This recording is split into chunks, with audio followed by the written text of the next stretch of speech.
Hello friends, good morning all. Good morning to all of you. Today in this lecture session, we will see in detail about drugs acting on autonomic nervous system. So in that chapter, adrenergic agonists.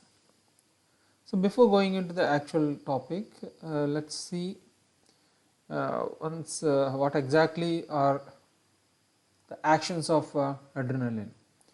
So this picture you have seen earlier, where sympathetic division is actually under control of adrenergic neurotransmission. So here you can see different kinds of biological activities being activated, especially dilation of pupil as well as dilation of bronchi, acceleration of heart, etc. And we also have seen what are the different types of receptors that we have in our body. And here if you see some of the therapeutic uses of adrenergic agonists and antagonists. Okay, let's have a brief outlook on the therapeutic applications. In case of alpha-1 adrenoreceptors, their agonists are actually because they constrict capillaries or blood vessels so that they can increase blood pressure. So they are mainly used for shock and hypotension. Wherever there is acute reduction in blood pressure, there alpha-1 agonists are given. And the second very important application is nasal decongestion. The alpha-1 antagonists are used as antihypertensives and also in benign prostatic hyperplasia. In case of alpha-2, the receptors are inhibitory and they are present in your CNS usually.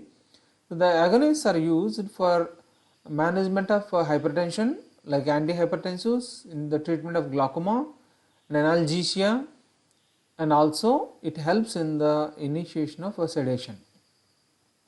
For the beta-1 receptors, their antagonists are widely used for antihypertension and anti-arrhythmia because beta-1 receptors are present in heart.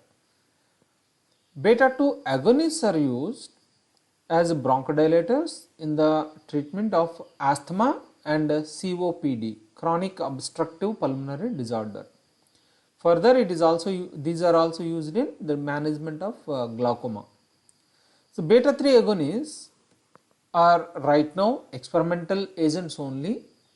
They are under development for weight management.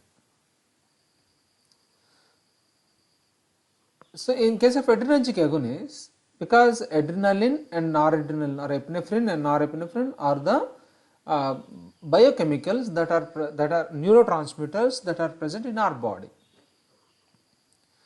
Can we use epinephrine and norepinephrine as drugs? Is there any problem in it?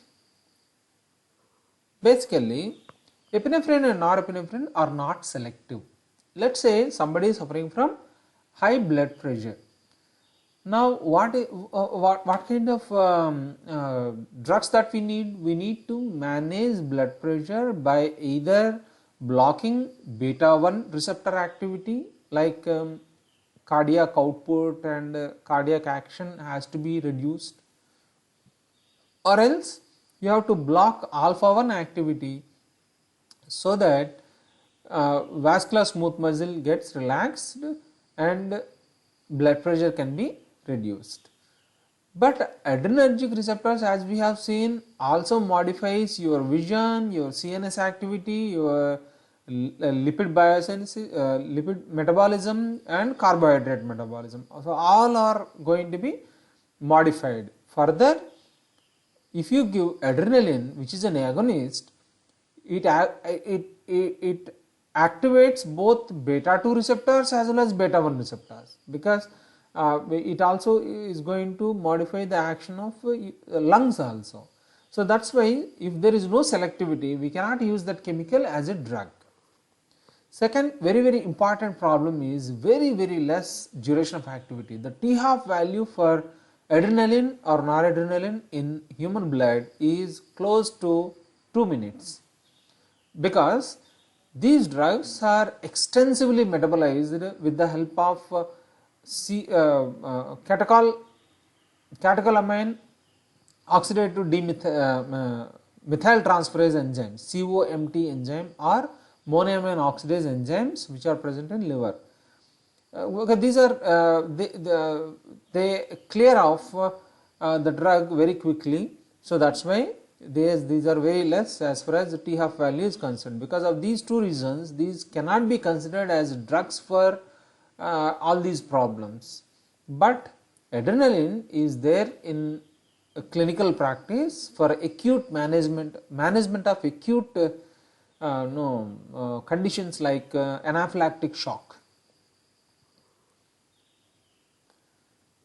But if you see the structure of adrenaline, it's relatively simple.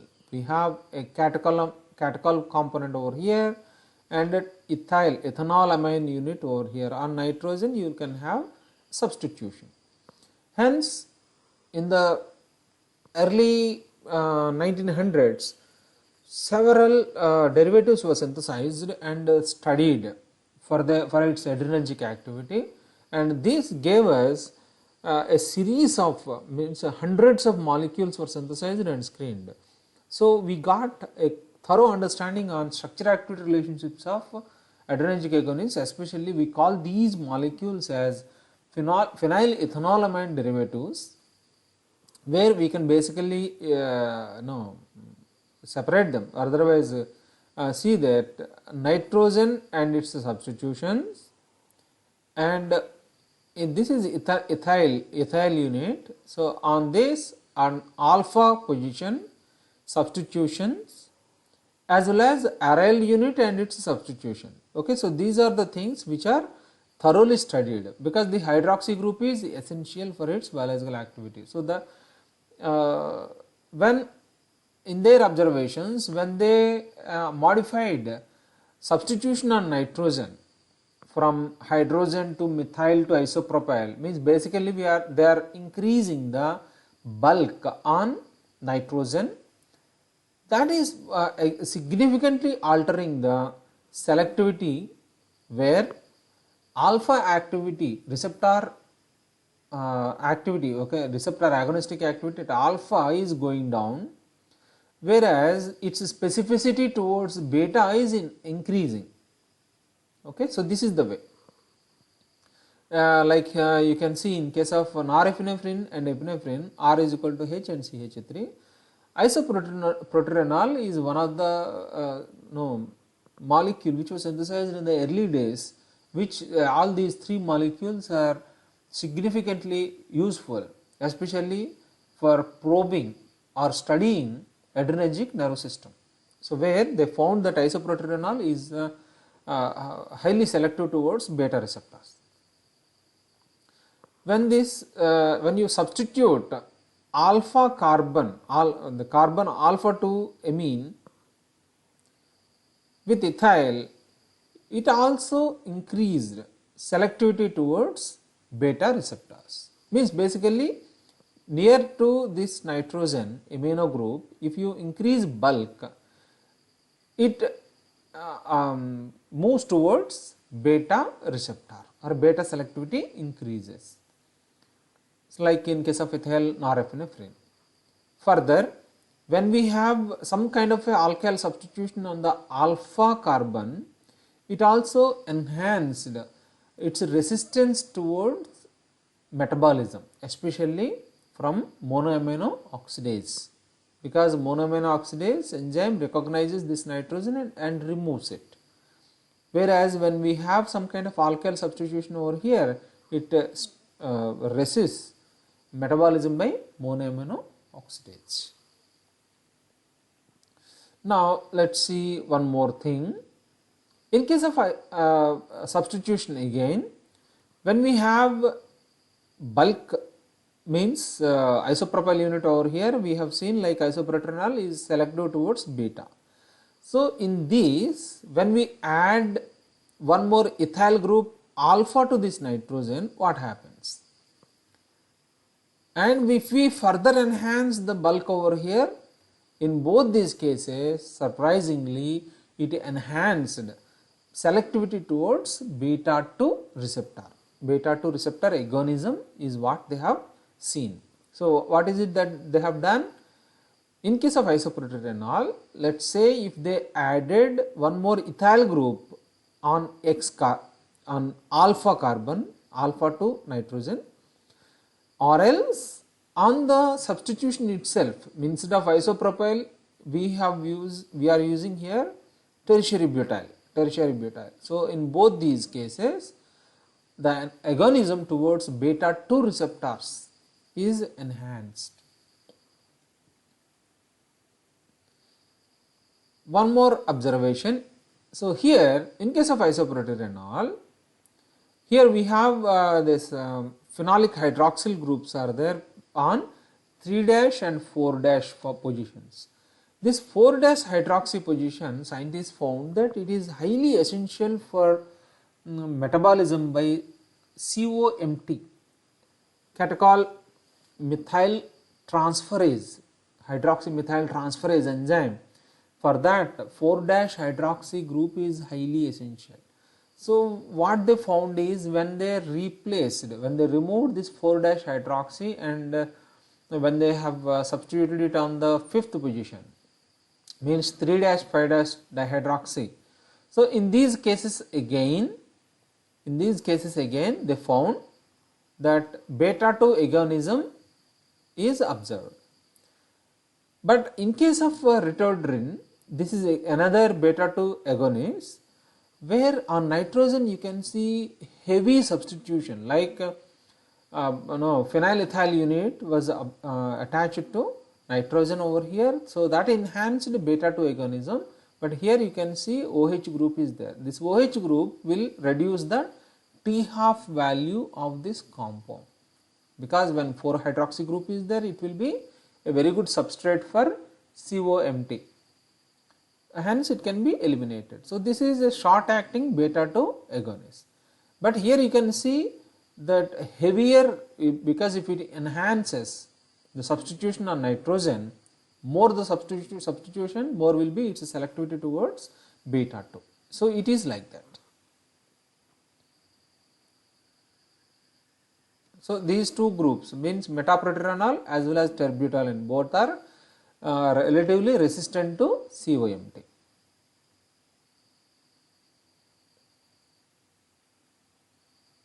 So in case of epinephrine,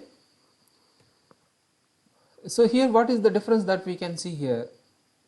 One is the 4th hydroxy is removed, the next one is we are adding methyl group over here. So here this is what we call it as phenylephrine, as well as this is what we call it as metaraminol, and this is methoxamine. Okay, so in this case what they found is because when there is no bulky substitution, if it is not there on nitrogen exclusively, so selective alpha agonism was observed. And here when we have a substitution like this, it actually resists monoamine oxidase enzyme inhibition. Whenever we have any alkyl substitution on alpha carbon, so in the ethyl amino chain we have here hydroxy group and here we have methyl group. So here we need, because naturally epinephrine, adrenaline, here the hydroxy group containing carbon is a chiral carbon, here the orientation is R, and here we need to have S, because at hydroxy group we need R orientation and at CH3 we need S orientation for optimal activity. And if we see one more thing, when we don't have any kind of hydroxy group, okay, so these two are synthesized or natural products are also there. Ephedrine is obtained from ephedra. Okay, so in both these cases non-selective alpha beta agonism was observed. When we don't have a phenolic hydroxy group, so these compounds, both ephedrine as well as phenylpropanolamine, these two compounds act as indirect agonists because phenolic hydroxy groups are highly essential for receptor activity, direct receptor activity, but these ephedrine as well as phenylpropanonamine, they enhance the concentration of monoamines at the synaptic cleft. How can we enhance the concentration of monoamines at synaptic cleft? One is by reducing metabolism, the second one is reuptake inhibition, or third one is it enhances release of monoamines into the synaptic cleft. Any one of these three mechanisms can work. So, these are what we call them as indirect.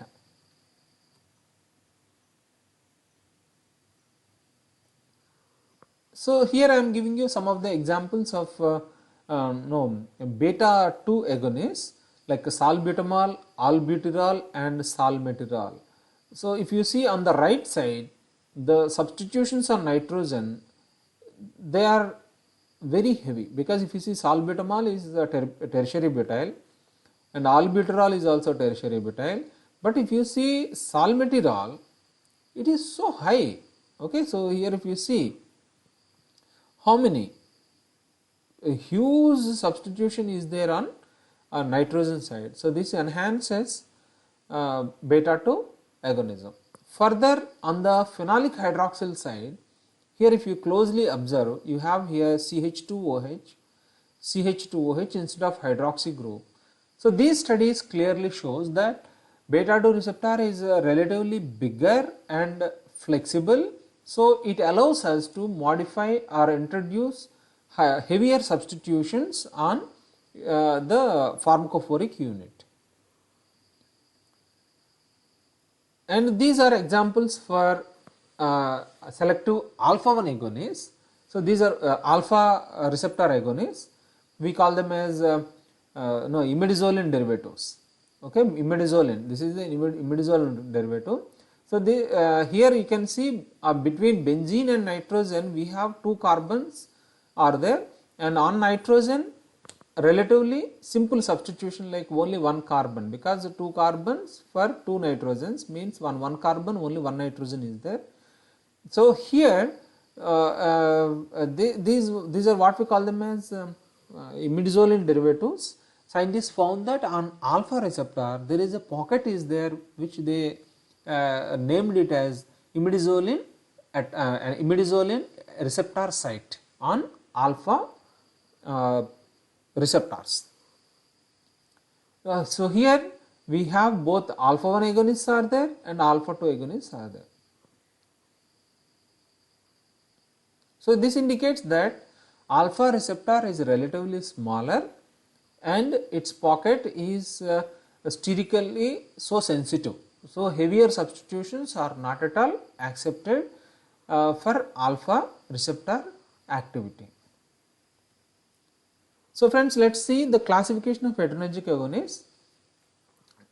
So, here we have broadly 3 types of compounds are there. One is direct acting adrenergic agonists, mixed acting adrenergic agonists, or indirect acting adrenergic agonists.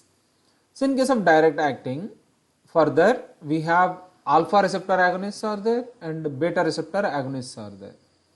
In alpha receptor, again non-selective and selective. In case of non-selective, we have epinephrine, norepinephrine. These are the biological neurotransmitters. In case of selective, again, because in alpha receptor we have subdivisions are there. Alpha 1 agonists, we have phenylephrine and methoxamine. These are 2 examples of alpha 1 agonists. Alpha 2 agonists are clonidine, guanfacine. In case of beta receptor, again we can subdivide them into non-selective and selective. In case of non-selective, we have isoproterenol and epinephrine again. In case of beta receptor selective, again we have two more.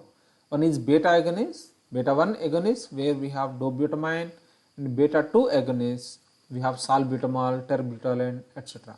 Several drugs are there. In case of mixed acting, we have ephedrine and metaraminol. In indirect acting, as I told you, there are so many ways to increase monoamine concentration in the synaptic cleft. So one is releasing agents. Releasing agents means you either enhance biosynthesis of adrenaline, that means by adding by taking more and more of tyramine containing foods, or we can give amphetamine. Amphetamine enhances release of the neurotransmitter into synaptic cleft. Uptake inhibitor means the termination of adrenergic nerve signal mainly happens because of the uptake mechanism. Uptake mechanism, it is not metabolism, but uptake mechanism is actually responsible for termination of sympathetic nerve signal. So here we have one example, cocaine is there, which inhibits reuptake. The third one is MAO inhibitor like salicylic, which blocks the metabolic clearance of the neurotransmitter. The second inhibitor is COMT inhibitor, entacapone is there. COMT inhibitor also, because this is very important actually, COMT is so aggressive, it clears, it metabolizes more monoamines. So friends, this is the way how we have the classification of adrenergic agonists. Let us see, in non-selective adrenergic agonists we have epinephrine and norepinephrine. Its application is limited because no selectivity, very poor oral bioavailability, hardly very little is available because first pass metabolism clears almost 90% of the drug, and its T-half value is in minutes. This is used to reverse, because in the market you will find injections of epinephrine used to reverse acute hypotensive crisis in anaphylactic shock and to revive heart during cardiac arrest, okay, because it has beta activity is there, so that is why it is used for reviving heart during cardiac arrest. Selective alpha-1 adrenergic agonists. So here we have metaraminol, phenylephrine and methoxamine. These are very strong vasoconstrictors. They are used to treat hypotension. Just now we have seen that hypotension part, especially during shock, excessive blood loss or during surgeries, these are used. Next one is no cardiac activity, because it is largely focusing on, is highly selective to alpha-1 adrenergic receptors, so no cardiac activity. These are resistant to COMT. The drugs, especially methoxamine, metaraminol and phenylephrine, if you observe, the 4-hydroxy group is not there, so that is why they are relatively resistant to COMT. They are used to treat hypertension and nasal decongestants. So many formulations are available in the market where alpha-1 adrenergic agonists are used as nasal decongestants, because in the mucus formation cells, when we constrict blood vessels, it relieves decongestion, it relieves congestion. These are mydriatics, used as mydriatics during eye surgery, because they relax smooth muscle.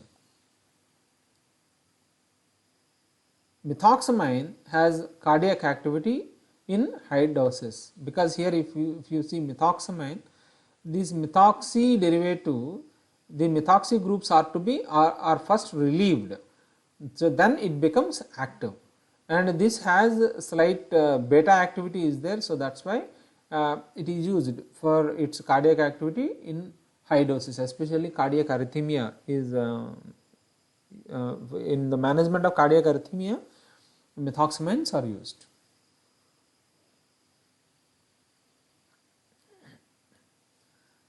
So here, as I told you, in alpha-1 adrenergic agonists we have two aryl imidazolines are there. In aryl imidazolines we have a benzene ring and imidazoline ring. These are connected by one carbon. Okay. So here if you see the SAR on aryl ring, we can have substitutions at first position or fourth position, and on imidazoline we cannot do any kind of a change. the distance between these two rings must be only one carbon. Any kind of substitution over here is going to you are going to lose the biological activity. Okay, so this is this clearly tells us that alpha 1 adrenergic receptors are highly restrictive, very small, and they have high specificity, high spatial requirements. Okay, steric hindrance is going to significantly impact the biological activity. So here we have these examples: xylometazoline, where we have CH3 group over here, and then we have tertiary butyl unit over here. Its metabolite oxymetazoline, this is also biologically active. We have naphazolin and then tetrahydrozoline.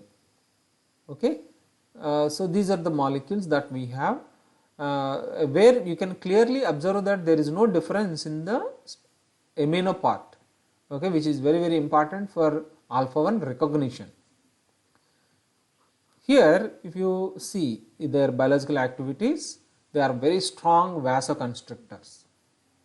They are used for nasal decongestion. Otrivin is one of the very popular formulation for nasal decongestion. These are used as mydriatics. Okay, naphazolin cellulose eye drops are available. Next one is alpha 2 adrenergic agonist, 2 aminoimidazolines. It is so surprising. By simply changing, okay, substitution on the instead of methylene, by keeping simple NH group, scientists found a complete change in its biological activity profile. Okay, so here we have all these drugs. The first one is clonidine, and the brimonidine, tizanidine, and apraclonidine. So these are the drugs that we have. Clonidine is the prototype or the first drug that arrived from this study. So when scientists studied why it is showing completely different kind of therapeutic profile, they found like this. In clonidine, in one of its resonance stabilized structure, like from this it is coming to this, okay, because benzene is an electron withdrawing group which reduces electron density because of its negative inductive effect. It reduces electron density on nitrogen, so that activates or that attracts electron pairs to come towards it. Okay, so that initiates ketonal type of tautomerism or enamine kind of tautomerism. Because here if you see what is this functional group, carbon is connected to nitrogen, nitrogen and nitrogen. So this is nothing but guanidine unit. In case of guanidine unit, it is quite common to see this kind of rearrangement or otherwise resonance stabilization. So in this resonance stabilization, you can see in the 3D structure. So this one here you can see the both the rings, imidazoline ring as well as the benzene ring, are completely almost like at 90 degrees angle. But if you see this one here, this double bond and benzene ring are in conjugation, and both are in same plane. Both are in same plane.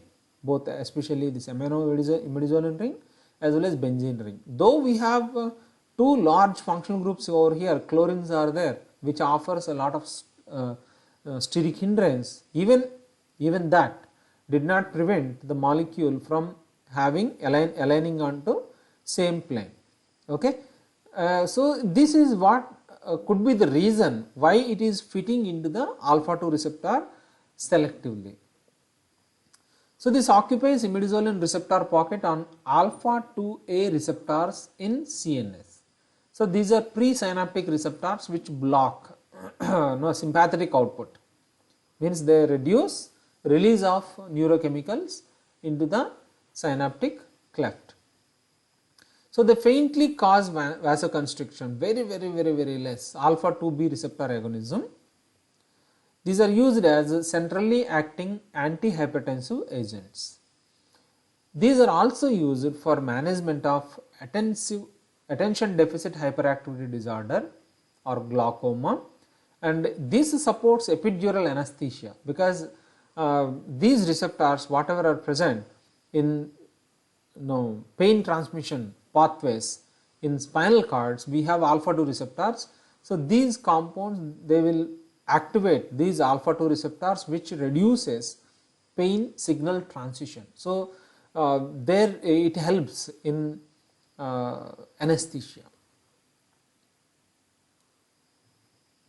Next one is tizanidine in the same category. This is actually centrally acting muscle relaxant and it lowers muscle spasticity. So, this is what I am saying. Inhibition of presynaptic alpha 2C receptors in motor neuron cerebrospinal pathway modulates pain sensation. So, that is why these are used as spasmolytics. The next drug is methyl-dopa. Methyl-dopa is one of the oldest drugs in this category. Methyl-dopa is an amino acid, we can see that. It is supposed to show central activity in case of Parkinson's disease, where dopamine levels goes down. Hence it is given, because dopamine as well as alpha methyl norepinephrine, what are the metabolites? If you give these two, they cannot cross the blood brain barrier because they are highly polar. Because dopamine, though it is polar, because it is an amino acid, amino acids are taken inside the blood brain barrier via amino acid transporters are there. So, hence methyl dopa, when it is given, it can go into the CNS via amino acid transporter system. Once it is there inside, alpha methyl dopa gets converted to alpha methyl dopamine, and that gets converted to alpha methyl norepinephrine. So, what is going to happen? As we have seen, it is a prodrug. Alpha methyl norepinephrine is the active metabolite, where 1R2S isomer. So, here at hydroxy group, R conformation will be there, at CH3 S conformation will be there. So, this optical isomer is highly active. So, this acts as presynaptic alpha 2 receptor agonist in CNS. So, thereby it reduces sympathetic activity. So, it is used as an antihypertensive agent. But earlier what scientists thought is like methyl dopa actually blocks dopa decarboxylase, so thereby it blocks methyl dopamine, but that did not work. But so later on they realized that alpha methyl norepinephrine is actually the very important metabolite which shows biological activity, which is actually showing the biological activity. So, friends, let us summarize whatever we have learned today in today's lecture. We have seen here structure activity relationships of adrenergic agonists, where in this, when we change substitution on nitrogen, increase the bulk on nitrogen, it enhances beta activity, and next to nitrogen, if we increase the bulk, it does two things. One is increase beta sensitivity, beta selectivity, and it also resists monoamine oxidase enzyme via metabolism. And when we have 3,5 dihydroxy substitution instead of 3,4 dihydroxy, it enhances beta selectivity. Further, it also enhances their T half value, because these compounds are resistant to COMT metabolism. And when we have only 3-hydroxy, the compounds are alpha selective, and 3-hydroxy methyl 4-hydroxy, again as we have seen in case of salbutamol, again beta selectivity will be there.